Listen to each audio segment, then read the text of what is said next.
देखिए, private hospital association का अब जो मुद्दा है वो राजनीतिकरण लेने लगा है। कुछ दिन पहले पूर्व सांसद चंद्रशेखर दुबे ने कुछ अस्पतालों के खिलाफ आवेदन देकर कंप्लेन किया था कि कुछ अस्पताल ऐसे हैं जो कोविड काल में लोगों को परेशान कर रहे हैं। लेकिन आज सुबह धनबाद के जो सांसद हैं पशुपतिनाथ, उनके द्वारा भी एक अखबार में न्यूज़ आया है जिसमें उन्होंने अस्पतालों पर कड़ी प्रतिक्रिया दी है कि अस्पतालों ने और खासकर बोकारो के अस्पतालों ने इस पर जो लूटपाट किया है उस पर कड़ी कार्रवाई होनी चाहिए। लेकिन जैसे ही ये खबर आई है, अब मुद्दा राजनीतिक कर लेने लगा है और तमाम हॉस्पिटल एसोसिएशन के जितने भी लोग हैं वो विधायक के शरण में पहुंच चुके हैं और विधायक जी से भी मिलने ये लोग आए हुए हैं। हमारे साथ इस समय प्राइवेट हॉस्पिटल एसोसिएशन के अध्यक्ष प्रभात रंजन जी हमारे साथ हैं। प्रभात जी, क्या मामला है, विधायक के पास क्यों आना पड़ा? यह दिन अलग अलग लोगों के द्वारा हम लोग के विरुद्ध में हर बार ये लिखा जा रहा है सभी निजी अस्पताल। अगर कुछ लोग इन्वॉल्व हैं तो वो बार बार हमने मांग किया जिला प्रशासन से कि उसके विरुद्ध में आप पता लगा करके उचित कार्रवाई करिए, हम भी आपके साथ हैं।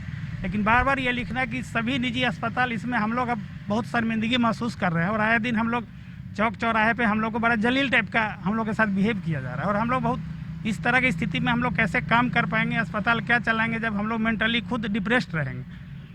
अच्छा प्रभात जी, आप लोग के लगातार प्रेस कॉन्फ्रेंस के बाद कहीं ना कहीं आप ही फंसते चले जा रहे हैं।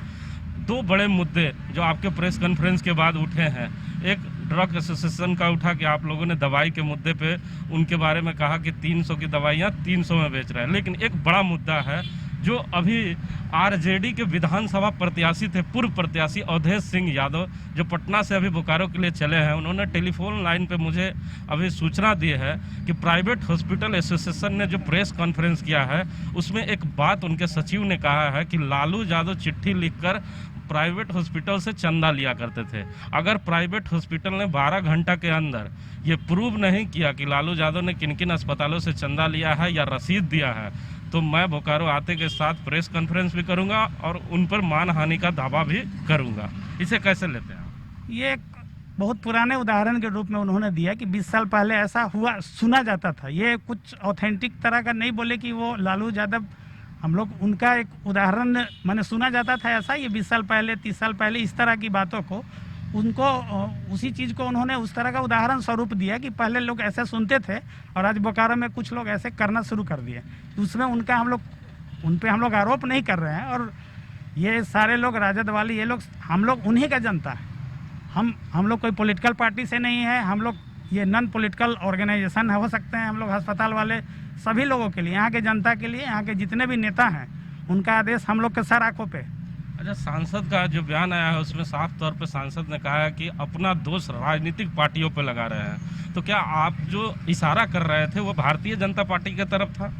हमारे पास कुछ चिट्ठी है जिसका अभी तक हम लोग खुलासा नहीं किया। आज हम लोग सांसद महोदय से भी बात करेंगे और आज या कल हम लोग उनसे पर्सनली मिलेंगे और उनको हम लोग बताएंगे कि हम लोग किसी राजनीति पार्टी मीन्स बीजेपी को या और किसी पार्टी को हम लोग दोषारोपण नहीं कर रहे। कुछ लोग जो चिट्ठी दिए हैं जो उनको हम लोग दिखाएंगे, जो मेरे पास ऑलरेडी है चिट्ठी। ये चिट्ठी किसने दिया है आपको? वो हम जब पॉलिटिकल पार्टी के लोगों ने, पार्टी के लोगों द्वारा दिया गया है, वो हम सांसद महोदय से मिलेंगे या फिर अभी हम लोग जा रहे हैं। चिट्ठी में क्या ऐसा है कि भूचाल आ जाएगा? भूचाल ने चिट्ठी में ये लिखा गया है कि सभी निजी अस्पताल, अरे जो दोषी हैं, हम बार बार यही मांग कर रहे हैं जिला प्रशासन से। किसी भी राजनीति दल का क्या ये काम है कि किस अस्पताल में जाके उनके लाइसेंस का चेक करें?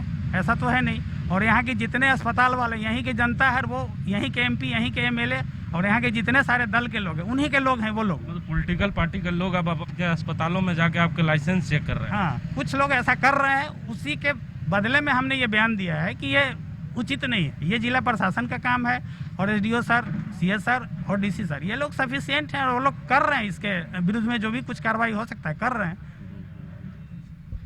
तो सुना आपने, ये प्रभात रंजन है जिन्होंने सारी बातों को रखा, साफ तौर पर रखा। लेकिन हम आपको बता दें कि लगातार प्राइवेट हॉस्पिटल एसोसिएशन के तरफ से बयानबाजी भी चल रही है, पॉलिटिकल लोगों की तरफ से भी बयानबाजी चल रही है। अब ये बयानबाजी का नतीजा क्या होगा ये तो आने वाला वक्त बताएगा। लेकिन प्रभात रंजन सर ने एक चिट्ठी का जिक्र किया और चिट्ठी का मामला आने के बाद और भी खलबलियां मचेगी कि आखिर किस पॉलिटिकल पार्टी ने इन्हें चिट्ठी दिया है और इस चिट्ठी में क्या लिखा हुआ है।